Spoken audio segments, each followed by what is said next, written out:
Bonjour à tous, bonjour à toutes, bienvenue sur TT Profil. Salut Valentin. Salut Ryan, salut tout le monde. Comment ça va Valentin? Très bien, très bien. Très bien. Eh bah écoute, moi aussi ça va super parce qu'on arrive aujourd'hui sur de la viande, un petit peu de viande dans TT Profil, puisqu'on va parler aujourd'hui des inside offensive linemen. Donc comprenez tous les gars que Val et moi estimons pouvoir jouer à l'intérieur de la ligne, donc guard, left guard, right guard, centre.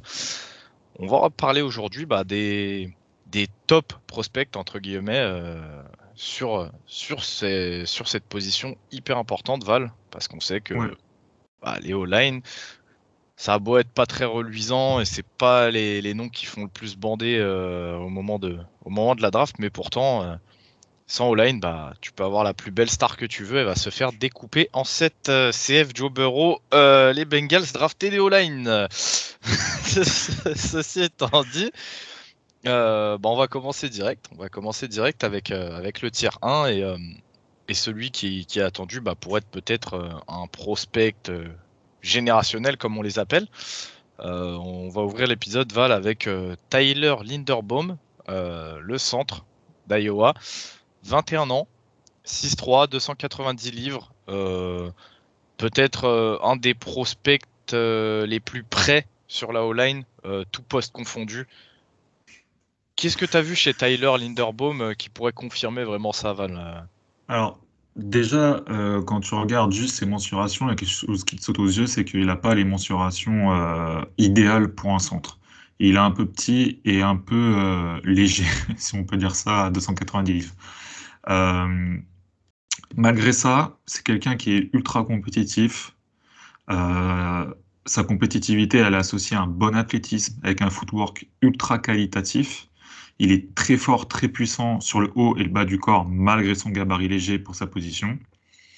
Il a un centre de gravité, pardon, très bas, qui bouge pas. Donc, il a un bon body control en plus de sa puissance. Et ça se ressent beaucoup. Donc, par rapport à sa taille, à son gabarit un peu plus léger, il est excellent dans le zone run. Il est capable de décrocher à tous les rideaux, donc que ce soit deuxième, troisième, latéral ou premier, deuxième horizontal. Donc globalement, il a un run block vraiment impeccable.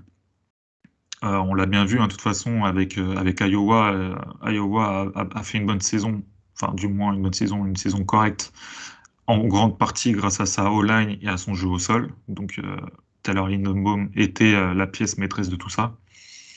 Il est plutôt bon dans le pass pro. Il a seulement 2 sacs encaissés en 33 matchs, mais ça manque quand même de puissance contre les power rushers un peu bien maffés, tu vois, les mecs un peu qui ont vraiment de la rage en eux. Des fois, il se fait un petit peu soulever sur le haut des... Merde, comment ça s'appelle, les épaulettes, là, Les pads, les pads. les Il pads. a Le haut un, il a un- Ouais, voilà, voilà. les pads. Donc ça lui arrive de temps en temps, mais globalement, voilà, ça reste très correct. Et puis il a un football IQ très développé. C'est globalement un excellent technicien, donc il est largement ready pour start day one, quoi. Je pense que si on essaie de le placer peut-être par rapport au centre de la saison dernière, enfin de la draft dernière, donc les Josh Myers, les Creed Humphrey ou c'était London Dickerson d'ailleurs qui joue un peu guard aux Eagles si je me trompe pas. Je pense honnêtement, je l'aurais mis peut-être deuxième voire premier. J'ai pas là, j'ai réfléchi ça comme ça m'est venu à l'esprit là, mais je pense que ce serait peut-être même, tu vois, entre le premier et le deuxième centre sélectionné. Là cette année, il n'y a pas une grosse classe de draft au niveau des centres. Mais je pense qu'au niveau de tous les O-line, même des offensive tackles, il est pas loin d'être le premier offensive lineman, tout poste confondu. Sur ça, je suis assez d'accord avec toi. Après, c'est vrai qu'on a tendance à tellement surévaluer les tackles parce que forcément, c'est les mecs qui vont protéger le blindside de ton quarterback qui fait que tu as des mecs qui montent forcément juste grâce à leur position. Maintenant, voilà, on sait aussi que centre, c'est vraiment le général de ta O-line. C'est généralement les mecs les plus smart, en gros, sur la O-line. Linderbaum, c'est un first round. C'est un first round annoncé. Pour moi, c'est un first round lock. Je serais extrêmement étonné de le voir descendre au second tour, mais pour moi, c'est un premier tour dans lequel tu peux le pick les yeux fermés, le mec te servira. Comme tu as dit, faudrait peut-être ajouter un petit peu de poids, mais ça, je m'en fais pas forcément. Pareil, les nutritionnistes et les coaching staff NFL savent comment faire prendre du poids à leur linemen sans perdre forcément dans leur capacité physique. Et ouais, là demain, comme tu as dit, Linderbaum, il peut start day one dans tous les schémas offensifs. Donc ouais, Tyler Linderbaum, top, allez, top 3, on va dire, des O-line de cette QV. Donc Après, il faut pas oublier que tu as des centres un peu plus légers en NFL qui sont très bons. Je pense à Jason Kelsey, par exemple, qui est un excellent centre. Je crois de mémoire, si je me trompe pas, je pense qu'il est même plus léger que Linderbaum. Donc c'est pas forcément voilà un gros problème. C'est juste que c'est pas idéal pour le poste, mais quand on voit ce que fait un Jason Kelsey en NFL, Linderbaum pourra le faire très bien. Et je pense que là où il se sentira le mieux, c'est sur de la zone run pour pouvoir lui permettre de décrocher et de faire parler un peu ses qualités athlétiques pour un centre. ah ouais, non, mais c'est clair, je suis d'accord avec toi. Et du coup, je suis parti voir là vite fait comme ça Jason Kelsey, 5 livres de plus pour la même taille. Ouais. Donc, je te dis franchement, ça m'étonnerait pas avec un petit peu de technique et tout. Il y a moyen de gommer ça. Même avec l'aide de certains guards à côté de lui, je pense pas qu'il risquerait de se faire bully tant que ça en NFL. En tout cas, Tyler Linderbaum, Val, on est d'accord. Ouais, Le zéro lock, discussion. meilleur inside offensive lineman de la prochaine QV. On va avancer tout de suite avec un mec que j'avais un petit peu scout déjà en pré-saison. Quand j'avais fait la preview de Texas A&M, j'en avais parlé un petit peu du fait que son retour ferait énormément de bien à cette offensive line assez jeune de Texas A&M. C'est Kenyon Green. Kenyon Green, 6'4", 20 ans, 325 livres, excusez-moi. Kenyon Green, un de ses plus gros points forts, Val, déjà, c'est son côté hybride. Le mec, il est super versatile. Il peut jouer guard des deux côtés. Il peut jouer tackle à droite, si je te dis pas de bêtises. Ouais, c'était à Euh, droite.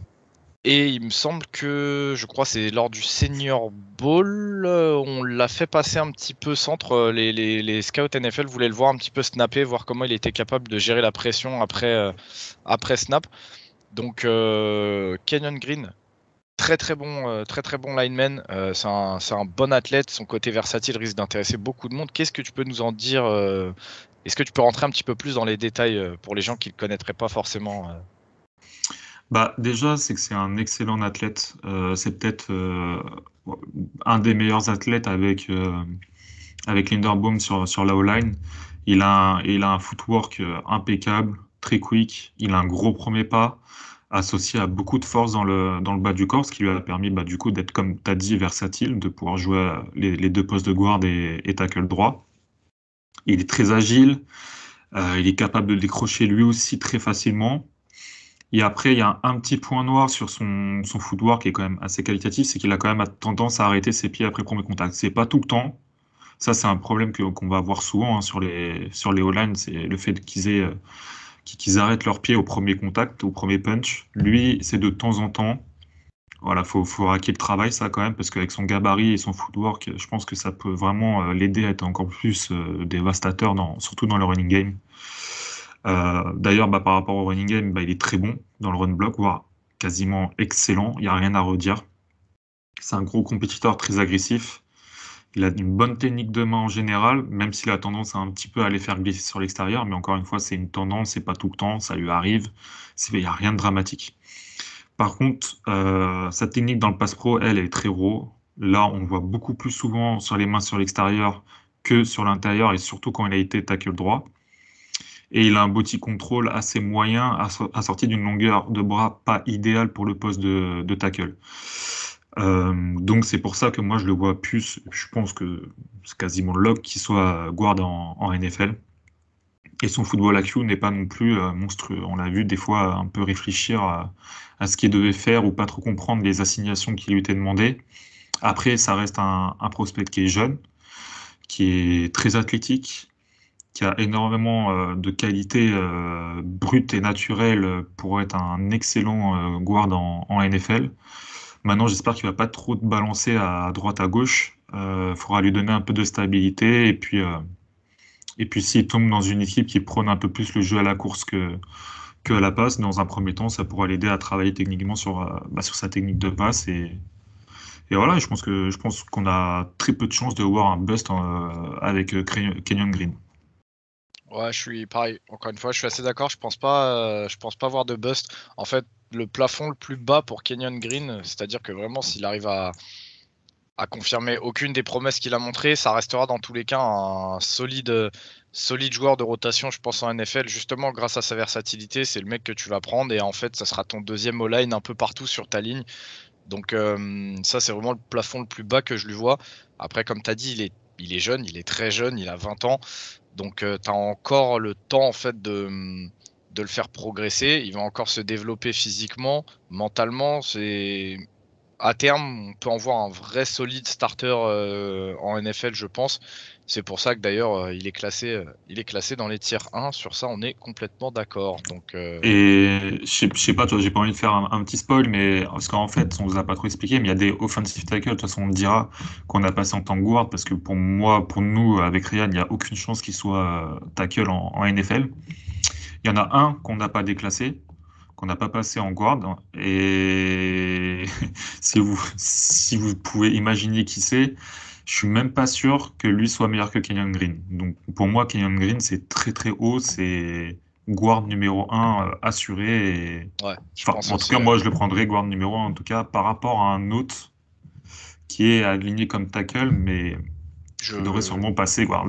Je sais pas le je, nom, mais je pense aussi. Après, voilà, c'est vrai que malheureusement, sur tous les postes de la O-line, le poste de guard, c'est peut-être celui qui est le plus dévalué. Donc voilà, gardez un œil sur Kenyon Green. C'est possible que lui, pour le coup, tombe un petit peu au deuxième tour, au début de deuxième tour. Si votre équipe va chercher Kenyon Green, dites-vous quand même que vous avez un vrai bon joueur de football sur votre O-line. ce serait étonnant. Mais bon. Ouais, je pense aussi. Je pense aussi. Ce serait étonnant, mais on va y venir tout de suite. On va passer à la suite. On va passer au tier 2 de nos inside offensive linemen.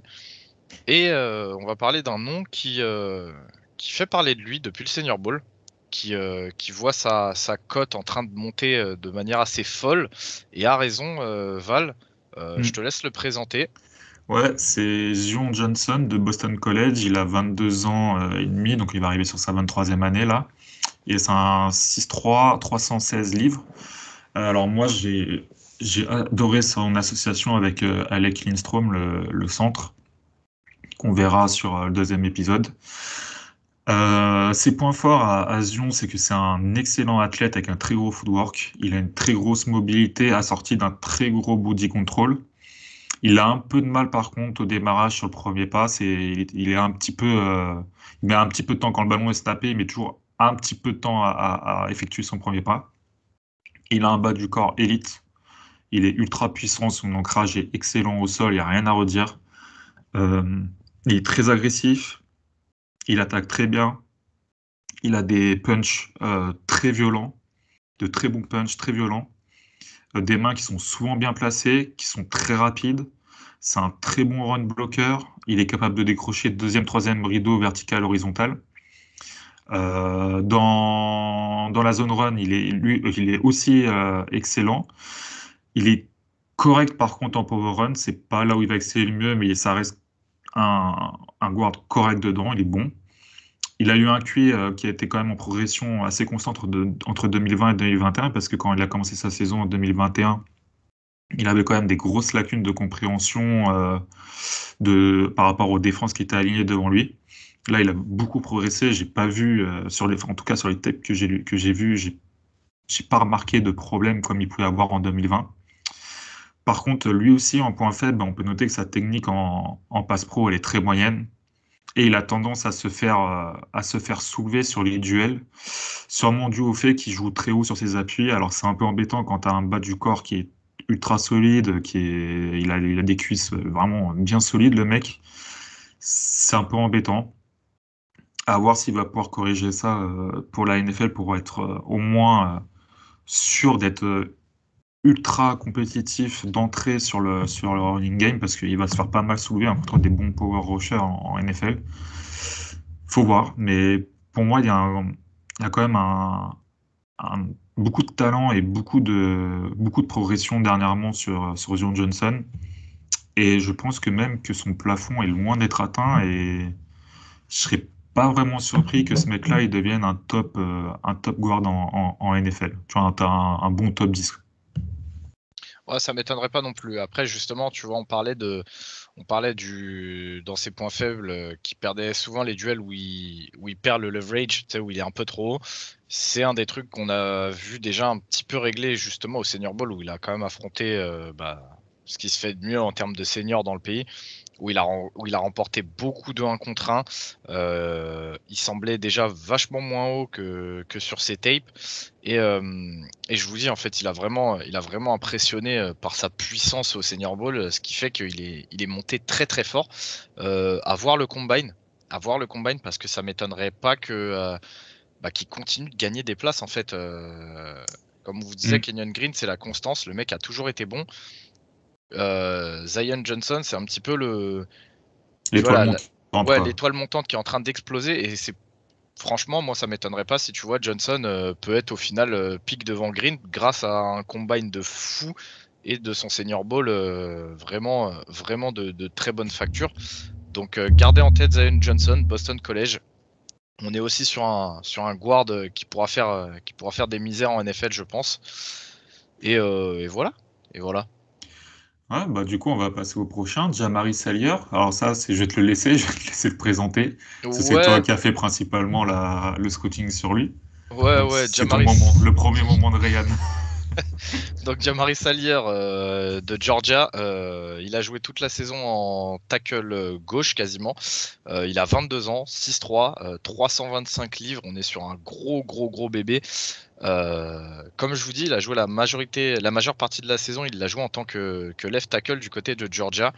Maintenant, franchement, pour moi, il sera jamais pick en tant que tackle. Il a trop de lacunes pour jouer tackle. D'ailleurs, on l'a vu sur la finale nationale où il a été replacé en tant que garde à droite. Et là, c'était le jour et la nuit. Je pense qu'il est beaucoup plus à l'aise dans ce poste. Je pense même que de base, ça devait sûrement être un guard au vu de sa petite taille relative. Encore une fois, hein. On aimerait tous faire 6'3, mais bon, pour un guard, c'est très petit. Jamari Salyer, c'est un monstre de puissance pour commencer. C'est probablement un des meilleurs run blockers de toute la draft. Il a un premier pas qui est absolument destructeur. Si il arrive à mettre ses mains en ancrage sur le premier pas, vous sortirez pas du bloc et il va juste vous déboîter la gueule. Il est surpuissant, il est fort, c'est un monstre de puissance. Maintenant voilà, il y a quelques points faibles. En tant que tackle, il semblait quand même assez lent, chose qu'on voyait moins en tant que guard, parce que forcément il y avait l'aide du centre et du tackle d'un côté et de l'autre. Donc les joueurs qui sont assez lents, on a tendance à moins les remarquer. Surtout qu'à côté de ça, comme je vous dis, il a un premier pas qui est assez violent. Donc en fait, on n'a pas l'impression de lenteur quand il est en tant que guard. Il a vraiment pas la mobilité nécessaire pour jouer tackle parce que, comme je vous l'ai dit, c'est vraiment un gros bébé. Donc, encore une fois, je pense vraiment que s'il est draft, ce sera en tant que guard. Attention au placement de main. Il a tendance, comme l'a dit Val tout à l'heure, je crois que c'était avec Zion Johnson, il me semble. Il a tendance à mal placer ses mains, c'est-à-dire que très souvent ses mains glissent en fait sur l'extérieur, ce qui peut amener à des pénalités assez bêtes. Les holdings risquent d'être flagués assez facilement. Un problème qu'avait aussi Andrew Thomas, ancien O-line de Georgia. Donc attention vraiment à ce placement de main. Sinon, à côté de ça, on a aussi cette tendance à voir le joueur arrêter ses pas une fois qu'il a ancré ses mains et qu'il est dans son bloc. Il a tendance à être un petit peu flemmard justement et arrêter ses jambes, ce qui est dommage parce que je pense qu'avec la puissance qu'il a, il aurait pu avoir un nombre de pancakes assez impressionnant s'il continuait d'activer ses jambes. Dans tous les cas, moi vraiment, je vous dis, Jamari Salyer, c'est vraiment un de mes coups de cœur de cette draft en tant que guard, pas en tant que tackle, hein, je tiens vraiment à le préciser.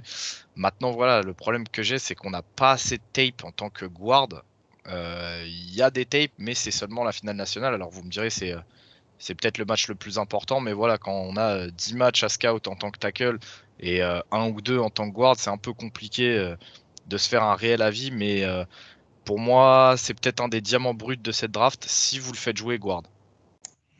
Est-ce que tu penses, justement par rapport à ça, au fait qu'au final, peut-être que les scouts NFL, ils vont se baser sur lui en tant que tackle, ils vont voir que c'est pas excellent. Tu penses pas qu'il va peut-être descendre un petit peu, ou tu penses qu'ils vont voir aussi la capacité de jouer guard, ils vont se concentrer peut-être que uniquement sur parce que c'est sûr hein, que les scouts NFL ont vu et vont revoir la finale Bama Georgia. Mais tu penses vraiment qu'ils vont s'inspirer de cette finale et se dire ok, lui je le vois en guard, je le prends en deuxième tour, ou ils vont Bah, se dire bon c'est tackle, peut-être guard et du coup il va descendre. pour le coup, moi, je le disais un petit peu au moment de cette finale. Pour moi, Salier en tant que tackle, c'était du 6e, 7e tour et en tant que tackle. En guard, si tu l'as au troisième tour, j'y vais tous les jours. Deuxième tour, c'est peut-être un petit peu haut. Pour moi, je le vois plus sur une fin de deuxième, début troisième. Tu peux le prendre et commencer à le craft un petit peu, tu vois, sans aucun souci. Maintenant, je pense que les scouts NFL, c'est des mecs qui sont payés pour faire ça toute la journée, toute la journée. Et si nous, on a vu ça sur ces tapes, je pense que eux le verront aussi. C'est vraiment, t'as des espèces de choses caractéristiques, rien qu'au run game et tout, dans la façon dont il fait ses premiers pas et tout. C'est des premiers pas de guard et pas de tackle. Pour moi, je t'ai dit, c'est vraiment le premier truc que j'ai vu quand je l'ai vu jouer. Je me suis dit, mais putain, ce mec-là, rien à foutre de tackle. Et puis après, tu commences à le regarder un petit peu jouer. Tu te dis, mais par contre, ça te fera un guard de ouf. Et au final, Kirby Smart l'a fait passer carrément, comme je t'ai dit, guard au moment de la finale nationale, tu vois. Donc il a préféré mettre un Mm. joueur un peu moins fort, peut-être un peu moins expérimenté en tant que tackle, et par contre faire passer Salier à l'intérieur où ils étaient en train de se faire détruire. Et à partir de ce moment-là, la ligne de Georgia s'est stabilisée, un truc de ouf. Donc franchement, ouais, moi je t'ai dit, s'il est là, je parle pour moi, pour Washington. S'il est là au deuxième tour, je le prends deuxième tour. Surtout qu'on ne sait pas encore si on va pouvoir re-signer Brandon Scherf ou quoi. Pour moi, ça serait un remplaçant tout désigné poste pour poste, tu vois. Et si t'as encore Scherf, bah tu vois pour le faire passer à gauche, puisque de toute façon le mec jouait left tackle. Donc il est aussi habitué à jouer à gauche, tu vois. Ok. Du coup, on va continuer. On va passer au prochain O-line de tier 2. On va parler de Sean Ryan de UCLA. C'est un junior, 6'5". On est sur une belle taille, 320 livres. De base, il joue left tackle, Val. Ouais, il a joué left tackle au Bruins. Et justement, ça fait partie de un de ceux où je suis sûr à 100, enfin, allez, à 99,9%, si je peux dire, qui sera guard en NFL. Pourquoi? Parce qu'il a des bras très courts pour un tackle. Il n'a pas la taille idéale, hein. Quand on parle d'un tackle, quand on parle de taille idéale, ça ne veut pas dire que si tu fais en dessous de cette taille, tu peux pas. Mais quand on parle d'un tackle d'une taille idéale, c'est plus 6'6", 6'7". Et lui, il a 6'5". En plus de ça, avec des bras courts.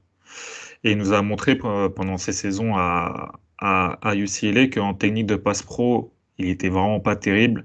Son placement de main était mauvais, était souvent sur l'extérieur. Son kick and slide, il était pas toujours au rendez-vous.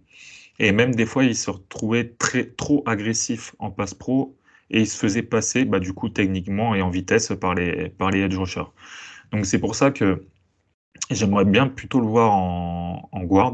Je pense que c'est un très bon athlète avec un très bon footwork. Il a une bonne mobilité latérale, une très bonne capacité de décrochage deuxième, troisième niveau latéral vertical. Et en plus de ça, il a un bon body control. Il a des hanches qui se tournent assez vite en passe pro, donc il peut suivre facilement un bon speed rusher. C'est pour ça d'ailleurs qu'il n'a pas encaissé énormément de sacs en carrière, malgré le fait que techniquement il soit limité. Il a un très bon instinct et un QI vraiment intéressant. Et surtout, ce qui me fait dire que j'aimerais beaucoup le voir en tant que guard et peut-être sur un schéma de power run ou même en zone, il pourrait faire les deux, je pense, assez facilement, c'est qu'il a un très gros punch avec ses mains, ce qui le rend très impressionnant et notamment dans le power run, justement. Donc, je pense pas qu'il y ait quelqu'un qui se dise que ça pourrait passer en tackle droit. Je pense pas que ça serait vraiment une très bonne idée de le mettre. Je pense que vraiment, par contre, en guard de gauche ou droite, mais plutôt à gauche, je le verrais plutôt à gauche. Je pense que ça pourrait être vraiment très solide et c'est pour ça que justement je le mets en tier 2 parce que si je le scoute en tant que tackle, c'est quatrième tour, cinquième tour, quoi. Ouais, ouais, carrément, je vois. Et d'ailleurs, on en a quelques-uns, comme vous avez dit, Val, des prospects comme ça, où à un poste, on le met en fin de draft, alors qu'il suffirait juste d'un petit changement de poste pour tout de suite voir la cote du joueur monter grâce à leur qualité intrinsèque, quoi. Donc, Sean Ryan, tu penses que le passage en guard, même question que pour Salir, est-ce que tu penses vraiment que les scouts ou les coaching staff NFL vont préconiser ce passage en guard ou vont plutôt tenter de le laisser en tackle? On sait que c'est déjà arrivé chez certains joueurs de rester en tackle en fait parce que leur staff veulent voir évoluer à tel poste et le Ce besoin est à qui, tel poste. Ce qui est sûr par rapport à Sayer, parce que Sayer encore, tu sais, il est petit, c'est un 6'3", donc normalement, tu as zéro chance d'être tackle à cette taille-là en NFL. Là, ce qui me fait dire que peut-être ils vont le laisser en tackle, c'est qu'en tackle droit, il pourrait marcher. Parce que tackle droit, on cherche plutôt quelqu'un d'assez puissant et qui peut aider dans le jeu au sol. À gauche, normalement, si ton QB est droitier, bien sûr, on cherche plutôt un mec qui va être bon sur la passe pro. Le seul truc qui me fait dire qu'ils vont peut-être l'essayer, c'est en tant que tackle droit. Mais dans un premier temps, quand tu arrives en NFL, il y en a plein des comme ça. Par exemple, je prends Brass Newman qui était à Ole Miss. Nous, on le fait jouer en tant que guard droit. Il était tackle droit à Ole Miss. Et je pense qu'un Sean Ryan, tu vois, je pense qu'en garde gauche, franchement, ça peut être très très solide. Donc j'espère qu'ils vont le voir. Comme tu dis, c'est des mecs qui sont payés que à faire ça. Mais bon, quand tu vois comment certains scouts, tu te demandes ce qu'ils font vraiment. Mais en tout cas, s'il le voit comme un peu un Sayer, s'il le voit vraiment en tant que guard, je pense que ça part deuxième tour assez facilement, en sachant que en plus cette classe de draft au niveau des guards est vraiment pas exceptionnelle, quoi.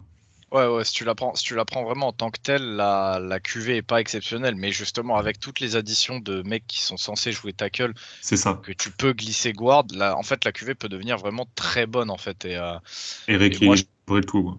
ouais, c'est ça, moi je te parle en connaissance de cause, encore une fois, tu prends Eric Flowers, le mec quand il était aux Giants en tant que tackle, ils se sont butés à le faire jouer tackle, tackle, tackle, le mec c'était la risée de la ligue, il était explosé, tu vois. Le mec, quand nous on le fait venir chez nous et qu'on le passe guard, c'est devenu un solide starter. Et le mec, je t'ai dit, moi je voulais le re-signer avant qu'au final il parte. Je sais même plus, il était parti où, je crois, il était parti à Miami et au final il est revenu chez nous. Mais donc, c'est quand on vous dit qu'il y a des tackles qui peuvent faire cette reconversion en tant que guard, ça sort pas de nulle part, c'est pas une invention, on n'est pas sur Madden quoi. On vous dit, il y a vraiment des mecs pour qui on voit des bels avenirs en NFL s'ils changeaient de position. Maintenant, ça, malheureusement, c'est pas eux qui choisiront. On va tout de suite passer du coup au tier 3. Au tier 3 avec Donovan West d'Arizona State, 21 ans, 6'4, 300 livres. C'est un centre. C'est un centre. Il a joué la majorité de ses snaps en tant que centre. Mais on a pu le voir aussi en carrière jouer guard. Qu'est-ce qui te fait le mettre en tier 3, Val?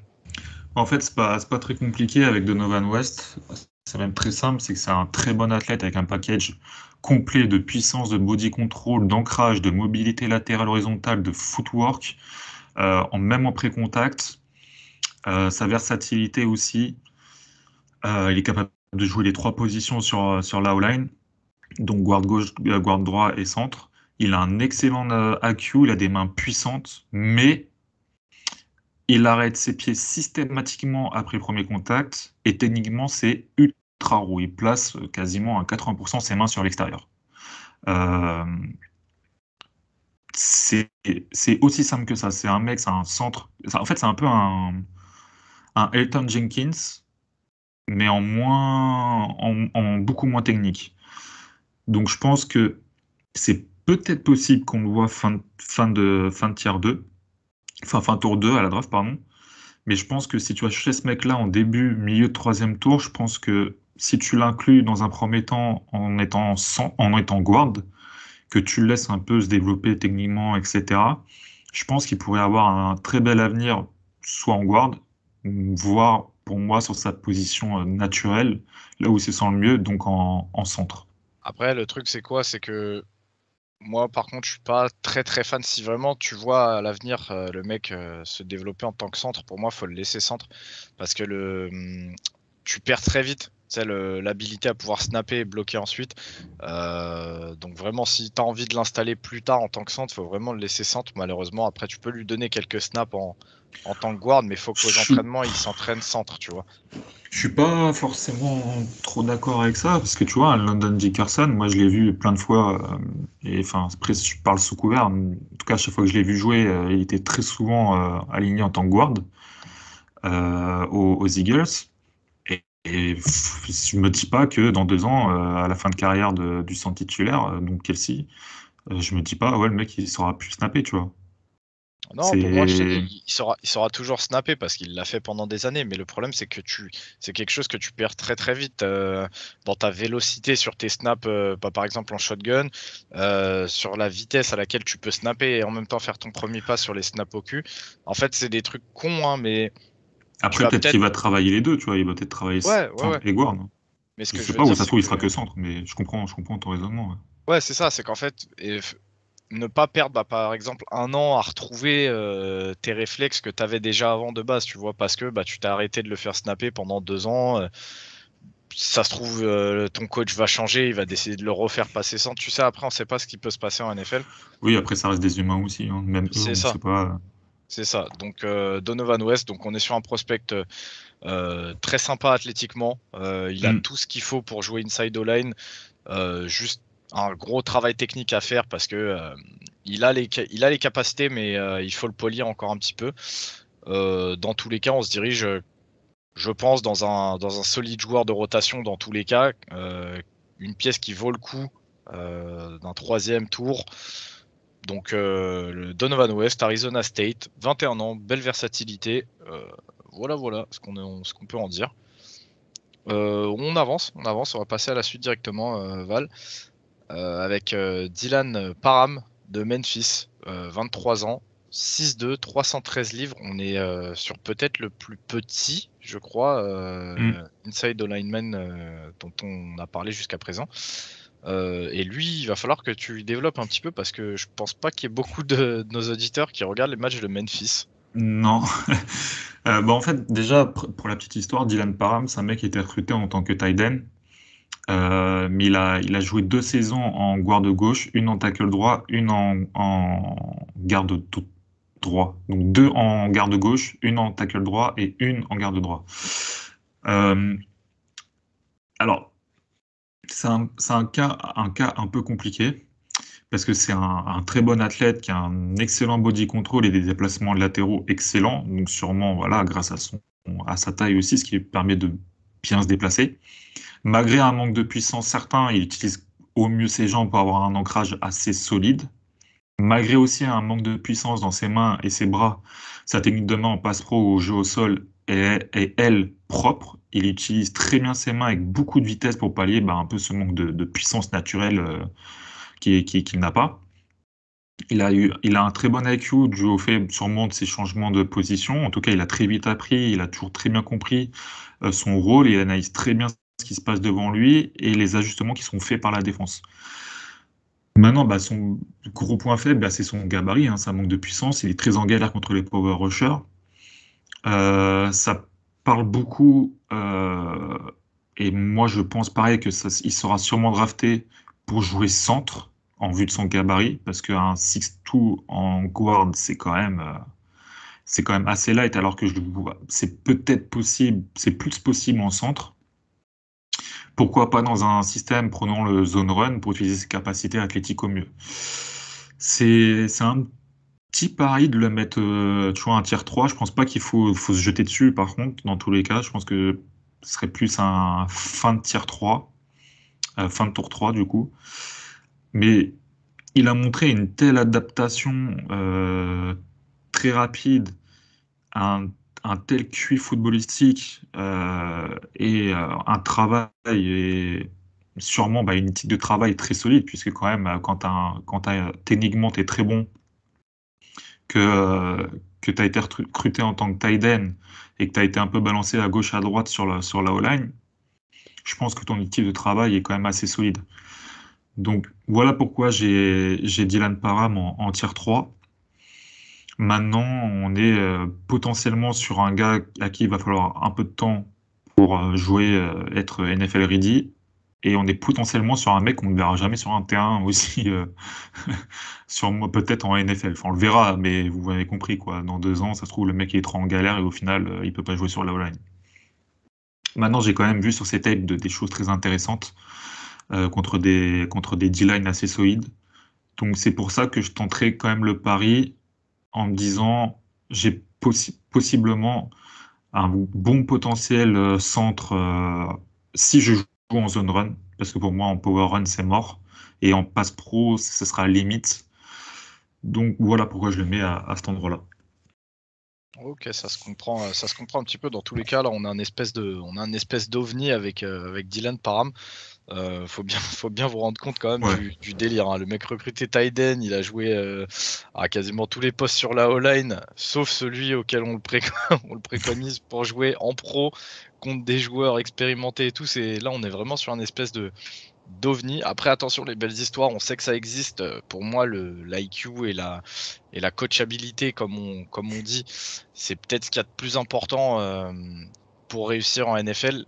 Apparemment, il semble avoir les deux, parce que sinon, t'aurais pas été starter en left guard, right tackle, right guard en 4 saisons alors que t'es recruté tight end. Mais voilà, on est un petit peu sur un espèce d'ovni. Dans tous les cas, avec Param, il y a du travail à fournir. Donc, ouais. et ce Pourquoi qui est pas marrant, c'est que c'est pas le seul tight end qui a été recruté et qu'on va parler, parce que sur le prochain épisode des tackles, on parlera aussi d'un mec qui a été recruté pour jouer tight end et qui au final est offensive tackle, qui a joué offensive tackle. Donc c'est pas le seul non plus, mais on va dire que l'offensive tackle a un gabarit naturel qui, voilà, où on se pose pas trop de questions par rapport à ça. Là, par contre, Dylan Parham, c'est son gabarit c'est Ah pas ouais, son éthique, c'est pas sa technique, c'est pas sa compréhension, c'est son gabarit. Est-ce que ça va suffire tout le reste pour compenser un manque de puissance qui pourra sûrement pas rattraper, quoi.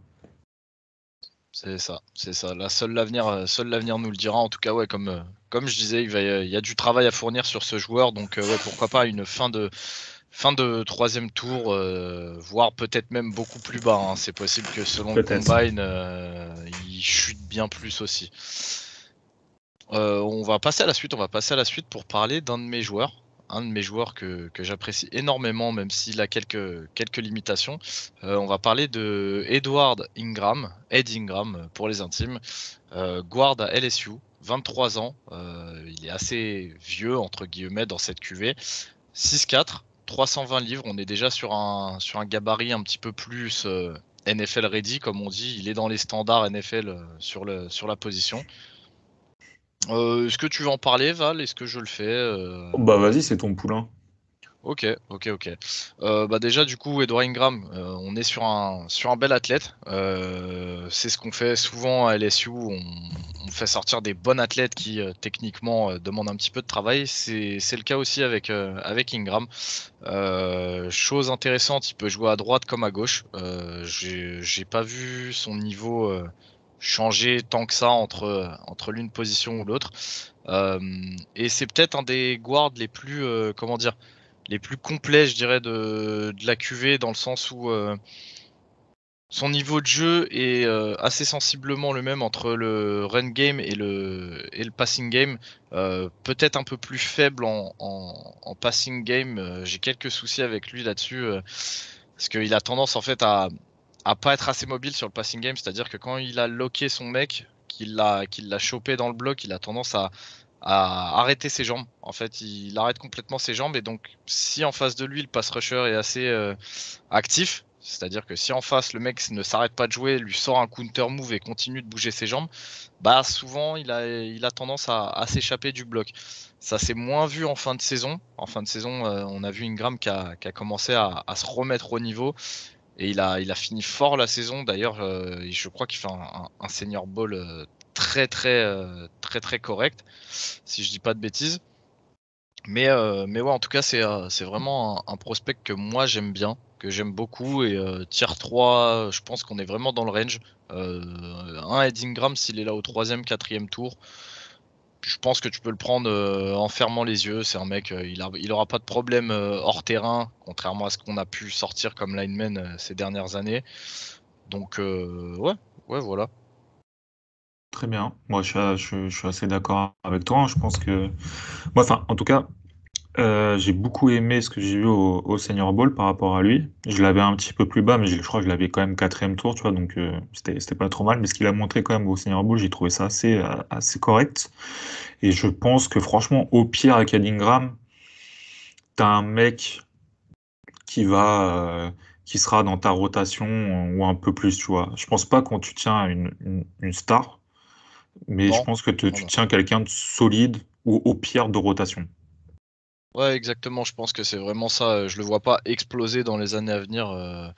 Mais clairement pas. Vraiment, tu tiens pas une superstar au poste, mais par contre, tu tiens un mec qui va pouvoir te faire 7, 8 ans en NFL en passant de roster en roster. Dès que tu as besoin de reconstruire un peu ta O-line, bah, il sera là, il va faire ses stats, il te fera des très bons matchs, il t'en fera des matchs un petit peu moins bons où tu t'arracheras les cheveux en te disant mais putain, mais pourquoi il est encore là? Mais en fait, sur 16 matchs dans l'année, genre bah voilà, sur 16 matchs dans l'année, le mec il va t'en faire 14 très correct, où il va pas te faire de grosses erreurs. Il va pas se faire flaguer, il va pas. Mais voilà, c'est le genre de mec dont tu as besoin dans ton effectif aussi, tu vois. Mm. Et puis encore une fois, hein, la classe de guard est tellement, enfin je dirais pas tellement faible, mais elle est quand même pas ouf. Elle est moyenne, voire très très moyenne. Donc forcément, bah, ces mecs-là qui seraient peut-être tombés un petit peu plus bas, genre 4e, fin de 4e, bah, tu vas aller chercher un peu plus haut aussi. Ouais, ouais, je Donc, suis d'accord. mais bon, ça reste un excellent, enfin un très bon joueur en tout cas, très bon Ouais, prospect. c'est ça. Un bon prospect. Et ouais, pareil, moi je l'avais à peu près dans ces tours-là aussi, 3-4 au moment où la saison s'est terminée. Et ouais, on est d'accord, il a fait un bon petit senior ball qui a fait qu'il est remonté un petit peu. Il est remonté un petit peu dans les débats ces dernières semaines. Mm. Pareil, à voir le combine. Puis Un tout combine. dépendra aussi de comment vont percevoir les scouts, les tackles qui vont passer guard. Parce que par Aussi. exemple, sur nos tackles, on a deux tackles possibles premier, deuxième tour qui pour moi vont jouer très sûrement en guard en En guard NFL. Donc aussi. peut-être qu'un Ingram va descendre juste à cause de ça, tu vois. Ouais, c'est possible. Donc C'est ça possible, c'est dépend un peu possible. de tout ça quand même sur le poste. Là, pour moi, dans tous ceux qu'on a fait, vraiment ceux que je vois pas tomber tant que ça, même si il y a des tackles qui sont repositionnés guard, ça reste Linderbaum, Green et Zion Johnson, quoi. Les trois Mm, guards dont on a parlé. Sinon, tout le reste, c'est possible que ça tombe selon ce qui sera pique avant. c'est ça. Ok, bah sur ça, au moins on est d'accord. Ça arrive pas tout le temps avec Val qu'on soit d'accord, mais sur ça, on est Oh, ça d'accord. va, ça va. Oui, oui, allez, acceptons ça. Du coup, on va parler du dernier inside offensive lineman de cet épisode, mesdames et messieurs. On va parler de Tyler Smith de Tulsa, 20 ans. Pareil, c'est un des linemen les plus jeunes dont on va parler aujourd'hui. Pareil, au niveau des mensurations, on est quand même sur du NFL ready, hein. C'est un bon bébé, 6'5", 332 livres. Le mec a déjà ce qu'il faut en termes de gabarit pour s'imposer Day One, Val. Qu'est-ce Mm. qu'il retiendra du coup? J'aime bien. J'aime bien Tyler. Alors, Voilà, j'aime bien. il jouait left tackle à Tulsa. Par contre, là, je pense qu'on est clairement sur un passage en guard et je pense que c'est un très joli prospect guard. Je pense que c'est un peu le projet, tu vois, de cette draft. C'est vraiment, même si, tu vois, si on peut qualifier Dylan Parham de projet, je pense que Tyler Smith est vraiment le projet au poste parce qu'il a un footwork intéressant, même s'il arrête ses pieds après le premier contact. De toute façon, ça va revenir souvent. Par contre, c'est un très bon mauler, très agressif. Il tient bien les blocs sur le running game. Il sait mettre quelques pancakes. Et il a un punch pardon, et des mains très violentes. En gros, au premier contact, il est dévastateur, le mec. Il peut avoir un body control correct, mais souvent, il se laisse emporter ou désarticuler par un peu son gabarit. Il a un petit peu de mal à se coordonner. Il a un excellent ancrage au sol et il tient très bien sur tout ce qui est intérieur. Donc même sur le pass pro en intérieur, il tient bien. Maintenant, ses points faibles qui me font dire aussi que bah, je le vois absolument pas en tackle, c'est que son kick and slide, il est moyen et lent, ce qui le rend ultra vulnérable face au edge. Sa technique en passe pro, elle est très raw. Son plaçage de main est souvent quasiment tout le temps sur l'extérieur, mais il a montré quelques flashs. Donc je me dis que ce mec-là, c'est mon idée, c'est comment je vois la chose. Vu qu'il n'a pas le gabarit idéal, je le vois vraiment exceller en tant que guard. Je pense que ça serait peut-être une erreur de se dire, OK, on te garde, on te met au frais, on te laisse 1 ou 2 ans pour travailler en tant que tackle. J'aime pas les tackles qui font 6-5. Hors de ça, je déteste. Et j'aime pas ceux qui arrivent en NFL en étant nuls sur le pass pro, sur le plaçage des mains et en étant assez lents quand on leur demande de glisser sur l'extérieur. Je déteste. Donc, à la limite, le faire passer en tant que guard au début et peut-être dans l'avenir le mettre en tackle droit, où ça sera plus simple pour lui d'exprimer son agressivité, etc. sur du running game. Mais je pense qu'on peut le placer que ce soit à gauche ou à droite en tant que guard. Et là, on aura vraiment quelqu'un de très, très intéressant avec un très fort potentiel. Après, le truc aussi le plus intéressant chez lui, c'est comme je te dis, 20 ans, tu as le temps de voir arriver. C'est-à-dire que, entre guillemets, tu peux te permettre de gâcher 1 an ou 2 de sa carrière. Et encore, pour moi, c'est pas du gâchis parce que même si voilà, tu le fais travailler 2 ans en tant que tackle, ce qu'il aura appris, c'est pas perdu, tu vois, Mm. ça reste des fondamentaux. Mais tu peux te permettre justement de gâcher 1 ou 2 ans de carrière en le tentant tackle ou en le faisant travailler tackle. Bah, le mec aura 2 ans d'expérience en NFL et que 22 ans, tu vois, il aura limite, il Ah oui, sera oui. plus jeune que des mecs qui vont se présenter dans 2 ans, tu vois. Donc, Après, je il me vois ce que semble tu que veux dire, hein. il me semble que c'est un fin d'année, donc il aura peut-être 21 ans au cours de sa première Ouais, mais déjà, 20 mais oui, oui, peut-être c'est 21 ans, tu jeune. vois. Ah oui, c'est sûr que c'est jeune. Mais c'est sûr que tu peux entre guillemets lui squeezer sa première année et Ah, mais c'est pour ça, je vois ce que tu veux dire en termes de projet. En tout cas, comme je t'ai dit, les mensurations ont l'air vraiment très très bonnes. Pareil, c'est le genre de mec, le combine va pouvoir faire pencher la balance d'un côté ou de l'autre. C'est-à-dire que si d'un coup les mecs se rendent compte que athlétiquement il est au-dessus et tout, on sait à quel point le combine, on le répète épisode après épisode, mais parce que c'est vrai malheureusement, le combine c'est peut-être un des trucs qui m'intéresse le moins et pourtant c'est un des trucs sur lesquels les scouts NFL se basent le plus. Et, euh, et vraiment, ouais, ça peut vraiment devenir un espèce de diamant brut pour 30 franchises dans la ligue juste grâce à un bon combine. Donc, faudra voir, faudra voir. En tout cas, gardez le nom Tyler Smith. Gardez-le bien dans vos papiers parce qu'il a montré de très belles choses. Et donc, si même Val nous l'annonce comme étant le projet de cette QV, bah, gardez quand même un œil sur lui. C'est possible qu'on en entende parler d'ici 1 ou 2 ans, justement. Sur ce, bah, épisode terminé, mon Valentin. ouais, C'était un, exactement. é- c'était un épisode quand même assez compact en termes d'infos, surtout que les O-line, c'est peut-être pas un poste que vous avez l'habitude de voir ou d'analyser. Donc, n'hésitez pas à réécouter les passages où on a été peut-être un petit peu vite dessus et même à nous poser des questions, hein, que ce soit en live ou sur Twitter. On essaiera d'y répondre au mieux. Et sur ce, bah, on vous souhaite à tous une agréable journée, une agréable matinée, une agréable soirée ou nuit, car on ne sait pas à l'heure où vous écouterez l'épisode. Et on vous dit à très bientôt. À très bientôt pour la suite. Salut tout le monde, salut Ryan. Ciao, ciao tout le monde, ciao Val.